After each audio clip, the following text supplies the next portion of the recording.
Ертеде бір қандықол қарақшы тәубе еткісі келеді. Ол Шайқы-бұрқа әулиеге келіп, мен 40 жыл бойы қан төктім. Зұлымдықтан басқа іс жасамадым. Енді тәубеме келдім.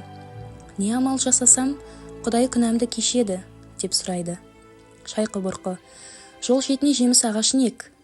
Өткен-кеткен жолаушылар саясына демалсын. Жемісін жесін, шөлін қандырсын, дейді. Қарақшы жолдың жиегіне көп ағаш егіп, баптайды. Арада бірнеше жыл өткенде ағашы жайқалып, бақшаға айналыпты. Жолаушы дем алып, керуен ат шалдыратын шұрайлы жерге айналады. Бір күні Шайқы-бұрқы жолаушылап келе жатып, қарақшының бақшасына кезігеді. Бұл кімнің бағы, деп сұрайды.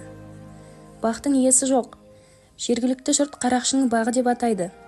Қарақшының өзі 10 жыл бұрын дүниеден озыпты, дейді. Шайқы әулие бақтың жемісін жеп, сол жерде түнейді. Түсінде баяғы қарақшыны көреді. Ол жұмақтың бақшасында отыр екен. Төбесіне нұр тамшылап тұрады. Шайқы: «Ей Алла, бұл не хикаят? Қарақшының төбесіне нұр не үшін тамшылап тұр?» деп сұрайды. Мұның еккен ағашының саясына сан адамдар келіп демалады. Жемісін жейді. Соның сауабы өзіне ақыретте өшпес азыққа айналды, дейді. Шайқы-бұрқы ұйқыдан көңілді ояныпты. Содан бастап ел арасында ағаш ексең, күнәң жеңілдейді, деп насихат айтыпты.